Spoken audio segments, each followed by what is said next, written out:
Hello friends, माइक्रोमैथ्स point में आप सभी का स्वागत है। आज जो टॉपिक लेकर आए हम एमपीपीएससी मेंस की क्लासेस है, जिसमें हम देख रहे हैं राष्ट्रीय आंदोलन को हम कवर करेंगे।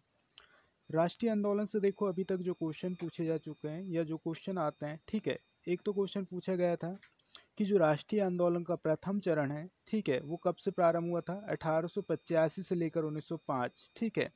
इसके बाद जो आपके देखो और उदारवादी जो नेता थे, ठीक है, इनके आंदोलन के बारे में पूछा गया है, ठीक है। एक बार पूछा जा चुका है कि उदारवादियों का आंदोलन किस प्रकार से था या उग्रवादियों का आंदोलन किस प्रकार से था, ठीक है। तो इन सारे चीज़ों को हम देखेंगे, यहाँ पे कवर करेंगे। ये 3 मार्कर में पूछे जा सकते हैं कि किन्हीं 3 नेताओं के नाम लिखे जो उग्रवादी थे या उदारवादी थे। ये प्रीलिम्स के लिए भी इम्पोर्टेंट है, ठीक है। चलो, तो बहुत ही इंपॉर्टेंट है। इसी के साथ हम स्टार्ट करते हैं। इससे पहले आप चैनल को सब्सक्राइब जरूर कर लें, ठीक है, और शेयर जरूर करें। चलो हम स्टार्ट करते हैं राष्ट्रीय आंदोलन को। बहुत ही महत्वपूर्ण टॉपिक है, क्योंकि देखो सामान्यतः बुकों में ये मिलता नहीं है, ठीक है। चलो, तो हम बात करते हैं। देखो राष्ट्रीय आंदोलन प्रारंभ होने का कारण क्या है? तो देखो 1857 की जो क्रांति है वो क्या हो जाती है, असफल हो जाती है। और जो अंग्रेजी सरकार क्या करती है, जो भारत की जनता है, ठीक है, उसके ऊपर क्या करती है, दमन चक्र चलाती है, ठीक है। तो दमन चक्र का मतलब क्या है कि शोषण करती है जनता का, ठीक है। अब देखो जो क्रांतियां हुई थी वो क्या हुई थी, स्थानीय स्तर पर हुई थी। स्थानीय स्तर मतलब है ना, मध्य प्रदेश के किसी क्षेत्र में मान लो कि झांसी की रानी है ना, लड़ाई लड़ी, ठीक है। इस प्रकार से क्या हो रहा है आपका, दुर्गावती हो गई। तो ये स्थानीय लेवल पर छोटे छोटे है ना स्तर पर क्या हो गया कि अपने कस्बे के लिए ये लड़े गई, ठीक है। तो इसलिए क्या हुआ कि ये छोटे छोटे जो आपके प्रयास किए गए, छोटे छोटे जो आपके नेतृत्व किए गए 1857 की क्रांति में, ठीक है। तो 19वीं सदी में भी कुछ स्थानीय क्रांति हुए, कुछ विद्रोह हुए। तो इन्होंने क्या करी, राष्ट्रीय चेतना की भावना को क्या करी, जागृत किया, ठीक है। तो इस आंदोलन के जो राष्ट्रीय चेतना के जागरण का कारण क्या है? तो देखो आंदोलन का कारण क्या है, तो प्रमुख कारण देखते हैं हम। तो पहला कारण देखते हैं यहाँ पे। तो पहला कारण है आपका पश्चात शिक्षा व पश्चात साहित्य। तो हुआ क्या कि जो पश्चात शिक्षा और जो साहित्य है, इसके कारण क्या पड़ा, हमको प्रभाव पड़ा। प्रभाव कैसे पड़ा? जैसे कि पश्चात शिक्षा की बात करें तो है ना, अंग्रेजी में शिक्षा हमको प्रदान की जाने लगी, ठीक है। आपका विभिन्न कॉलेजों का स्थापना होने लगे आपके कोलकाता में। तो इससे क्या होने लगे, आपके बहुत सारे जो क्रांतिकारी थे वो क्या हो गए, शिक्षित होने लगे, ठीक है। और पश्चात साहित्य को क्या करने लगे, ये पढ़ने लगे, क्योंकि अरबी पारसी अन्य भाषाओं को क्या करने लगे, अब ये जानने लगे थे, कौन, भारतीय। तो जिससे क्या हुआ कि इन्होंने क्या हुआ, विरोध की भावना आई और राष्ट्रीय चेतना का क्या हुआ, यहाँ पे जागरण हुआ, ठीक है। तो पश्चात शिक्षा और पश्चात साहित्य का इसमें प्रभाव पड़ा। दूसरा हम देखते हैं कि अंग्रेजों की जो आर्थिक शोषण की नीति थी, आर्थिक शोषण की नीति मतलब है ना, अधिक कर लगाना, ठीक है, ऐसे कानूनों को पारित करना जो क्या हो, भारतीयों के विरोध हो। तो जो आर्थिक शोषण की नीति थी, इस कारण भी भारतीयों में क्या हुआ, राष्ट्रीयता की भावना का विकास हुआ। अगला देखते हैं हम, लॉर्ड लिटन के दमनकारी कार्य, है ना, बहुत सारे कार्य ऐसे थे जो क्या थे, दमनकारी थे, है ना, लॉर्ड लिटन के, ठीक है। चलो अगला देखते हैं हम, अंतर्राष्ट्रीय क्षेत्रों में क्या हुई, पनपती राष्ट्रीय भावना का प्रभाव।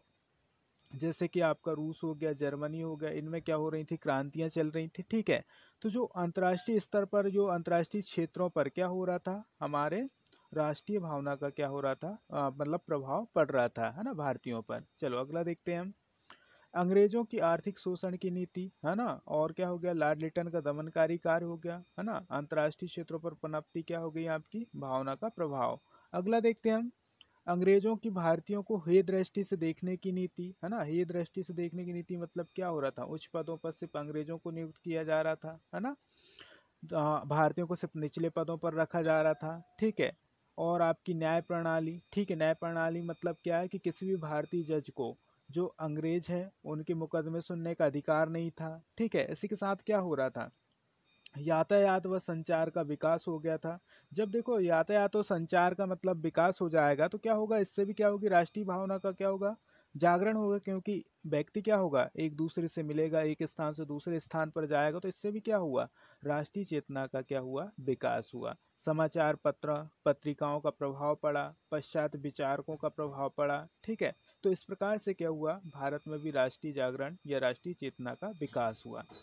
लेकिन जो राष्ट्रीय चेतना या राष्ट्रीय विकास में सबसे ज़्यादा जो योगदान दिया है वो किसने दिया? कांग्रेस ने। तो हम देखते हैं कि कांग्रेस का जन्म किस प्रकार से हुआ और कांग्रेस ने किस प्रकार से राष्ट्रीय आंदोलन किया। ठीक है, तो देखो जो कांग्रेस का जन्म होता है, ठीक है, वो 1885 में होता है। हम देखेंगे किस प्रकार से कांग्रेस का जन्म होता है और किस प्रकार से ये केंद्र का कार्य करता है। कांग्रेस एक प्रकार से किसका केंद्र का कार्य करता है, जितने भी आंदोलन होते हैं सबका।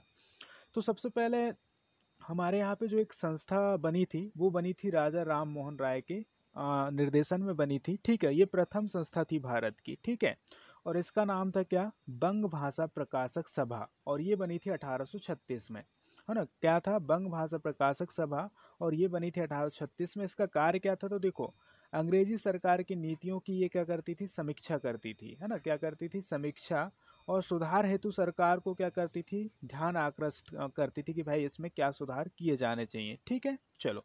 इसके बाद जो दूसरी संस्था बनाई किसने? जॉर्ज थॉमसन ने बनाई। ठीक है, और कहाँ बनाई? बंगाल में। ठीक है, और इसका नाम क्या था? British India, Bengal British India society. ठीक है, 1843 में एक संस्था बनी, बंगाल ब्रिटिश इंडिया सोसाइटी बनी, और इसके संस्थापक थे जॉर्ज थॉमसन। ठीक है, तो देखो जॉर्ज थॉमसन ने जो संस्था बनाई, इसी के बाद क्या होता है हमारा कि इसी से प्रभावित होकर एक व्यक्ति हुए, कौन? जगन्नाथ शंकर। इसी से प्रभावित होकर एक व्यक्ति हुए जगन्नाथ शंकर, और उन्होंने उन्होंने क्या करे? 1852 में एक संस्था बनाई। कौन सी संस्था?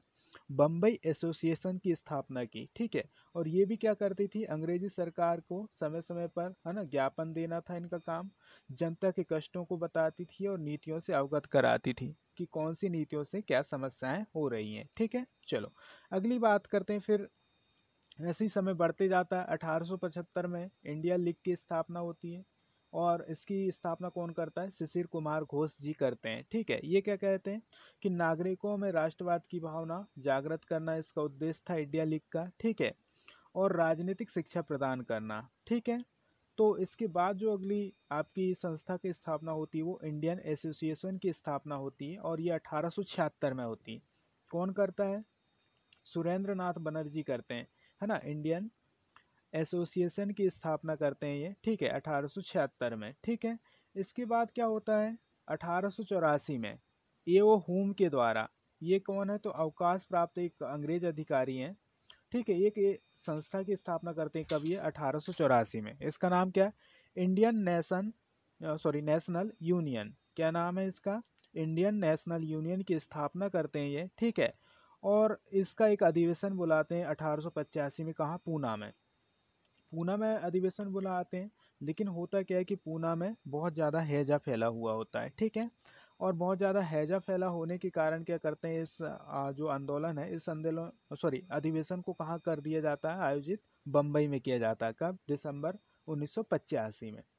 इस समय वायसराय कौन होते थे? इस समय वायसराय होते हैं जो आपके लॉर्ड डफरिन होते हैं। ठीक है, इन्हीं के समय में आपका ये होता है, कौन सा? आपका कांग्रेस की स्थापना। ठीक है, तो जो आयोजित किया जाता है ये कहाँ किया जाता है? गोकुल दास तेजपाल संस्कृत कॉलेज में इसकी स्थापना बैठक अधिवेशन संपन्न होती है। ठीक है, इसी अधिवेशन में क्या होता है? अध्यक्ष चुने जाते हैं, कौन? आपके बैमोस चंद्र बनर्जी। ठीक है, जो आपका 1885 का पूना सम्मेलन है। ठीक है, इसी में क्या होता है? भारतीय राष्ट्रीय कांग्रेस की स्थापना होती है। ठीक है, और इसके अध्यक्ष कौन बनाए जाते हैं? इसके अध्यक्ष बनाए जाते हैं आपके बैमोस चंद्र बनर्जी। ये कोलकाता के बैरिस्टर थे, बैरिस्टर मतलब वकील थे। ठीक है, और जो प्रथम अधिवेशन होता है आपका 1885 का, ठीक है, बम्बई में, वहाँ पे कितने प्रतिनिधियों ने भाग लिया? तो आपके 72 प्रतिनिधियों ने भाग लिया। ये ध्यान रखना आपको। ठीक है, चलो अगली बात करते हैं। देखो दूसरा अधिवेशन होता है आपका, है ना, 1886 में कोलकाता में होता है। ठीक है, और इसकी अध्यक्षता कौन करते हैं? दादा भाई नौरोजी करते हैं, और इसमें विभिन्न देशों से कितने आपके 436 प्रतिनिधि भाग लेते हैं। अब देखो, अंग्रेजों का जो भी उद्देश्य था, ये नहीं पता था कि किस उद्देश्य से इन्होंने क्या करे थे, भारतीय राष्ट्रीय कांग्रेस की स्थापना करे थे। लेकिन जो आगे चलकर जो भारतीय राष्ट्रीय कांग्रेस है, ये क्या हुई? भारतीयों के हित में, है ना, कार्य करने लगी। ठीक है, चलो देखते हैं किस प्रकार से भारतीयों के हित में कार्य करती। तो देखो, जो प्रथम चरण है, ठीक है, ये 1885 से लेकर 1905 तक माना जाता है ये। ठीक है, और ये कब तक माना, मतलब किनका काल माना जाता है? ये उदारवादी या नरमपंथियों का समय माना जाता है ये, ठीक है। द्वितीय चरण की बात करें तो ये 1905 से 1919 तक उग्रवादी या उग्रपंथियों का समय था ये। और तृतीय चरण में आपका आता गांधी युग, ये माना गया 1919 से 1947 तक। तो हम बात करते हैं किसकी? प्रथम चरण की बात करते हैं कि प्रथम चरण का प्रारंभ कैसे हुआ। प्रथम चरण में उदारवादियों ने किस प्रकार से अपनी मांगों को रखी, है ना, और कौन कौन से नेता थे उदारवादी, ठीक है। तो हम बात करते हैं प्रथम चरण की। प्रथम चरण जो है उसको हम उदारवादी काल भी कहते हैं। क्या कहते हैं हम इसको? उदारवादी काल। इसमें देखो, अगर प्रमुख नेताओं की बात करें तो दादा भाई नौरोजी, फिरोज शाह मेहता, है ना, दिनसा ऐदल जी, है ना, गोपाल कृष्ण गोखले, मदन मोहन मालवीय, सुरेंद्र नाथ बनर्जी, ये क्या थे? इसके प्रमुख नेता थे, ठीक है। तो ये नेताओं के नाम ध्यान रखना। अब देखो, जो इनका उद्देश्य था या मांगे थी वो किस प्रकार की थी, तो देखो ये चाहते थे कि हम क्या करें, अंग्रेजों का विरोध नहीं करते थे। ये जो आपके उदारवादी नेता थे ये अंग्रेजों का विरोध नहीं करते थे। ये चाहते थे कि अगर अंग्रेज यहाँ से चले जाएंगे तो ये अव्यवस्था फैल जाएगी कहाँ पे? भारत में। क्यों? क्योंकि अंग्रेजों ने ही क्या करी है? व्यवस्था को संभाले रखी है, ऐसा मानना था किसका? उदारवादियों का, ठीक है। तो प्रशासनिक इनकी जो मांगे थी वो थी कि प्रशासनिक व्यवस्था में क्या हो? अधिक भारतीयों हो, मतलब भारतीयों को अधिक शामिल किया जाए। प्रशासनिक व्यवस्था में किसको? भारतीयों को शामिल किया जाए, ठीक है।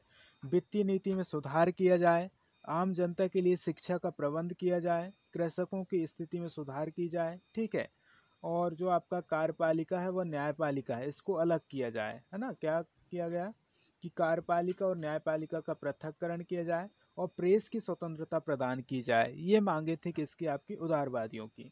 अब ये किस प्रकार से मांगते थे? तो इनका जो सिद्धांत था वो सिद्धांत था अहिंसक। कैसा? अहिंसक, कि भाई हम किसी को चोट नहीं पहुंचाएंगे। शांतिपूर्ण तरीके से ये मांग करते थे, संवैधानिक तरीके से मांग करते थे। और क्या भेजते थे ये सरकार को? प्रार्थना पत्रें और मांग पत्रों के माध्यम से ये अपनी चीज़ों को मांगते थे। लेकिन जो इसका परिणाम क्या हुआ, ये भी क्या हो गए? असफल हो गए, ठीक है। ये सफल भी रहे, हम एक प्रकार से इनको असफल नहीं कहेंगे। क्यों नहीं कहेंगे? क्योंकि जो फिर द्वितीय चरण जो प्रारंभ हुआ है आपका 1905 से, इसके बाद जो द्वितीय चरण आपका प्रारंभ होता है, ठीक है, तो उसमें क्या होता है? उसकी पृष्ठभूमि जो बनती है, पृष्ठभूमि जो तैयार होती है, ठीक है, वो किस प्रकार से तैयार होती है? आपके प्रथम जो चरण हुआ इसके आधार पर ही तैयार होती है, ठीक है। तो देखो, एक इसको क्या माना गया है कि ये राजनीतिक भिक्षावृत्ति है एक प्रकार की, ठीक है। इसके परिणाम में कहा गया है कि ये राजनीतिक भिक्षावृत्ति है, ठीक है। लेकिन के एम मुंशी की बात करें हम, तो के एम मुंशी क्या कहते हैं? के एम मुंशी कहते हैं कि अगर कांग्रेस अगर 30 वर्षों से कार्य नहीं करती है, कांग्रेस का गठन नहीं होता, ठीक है। क्योंकि देखो, कांग्रेस का गठन नहीं हुआ तो इससे पहले हमको राष्ट्रीय स्तर की एक संस्था की जरूरत पड़ रही थी, ठीक है, जो क्या करे? समय समय पर, है ना, लोगों को क्या करें? निर्देशन और अधिवेशन के माध्यम से जागरूक करे, ठीक है। तो क्या हुआ? के एम मुंशी ने कहा कि अगर 30 वर्षों से पहले अगर हमारा कांग्रेस का अगर स्थापना नहीं होती तो गांधी जी द्वारा या फिर अन्य व्यक्तियों के द्वारा किए गए जितने भी आंदोलन है वो सारे के सारे क्या हो जाते? असफल हो जाते। ये किसने कहा? के एम मुंशी ने कहा, ठीक है। तो इस प्रकार से क्या हुआ? इसका परिणाम हुआ, ठीक है। अब होता क्या, देखो कि इसके बाद जो अगला आपका जो आएंगे वो कौन आएंगे? आपके उग्रपंथी नेता आएंगे द्वितीय चरण में, ठीक है। और वो क्या करेंगे, है ना, आ, आपके उग्रवादी रूप को धारण करेंगे और अपनी मांगों को सरकार के सामने रखेंगे, ठीक है। चलो, तो इसी के साथ वीडियो को पूरा देखें, लाइक करें, शेयर करें, सब्सक्राइब करें, ठीक है, चैनल को।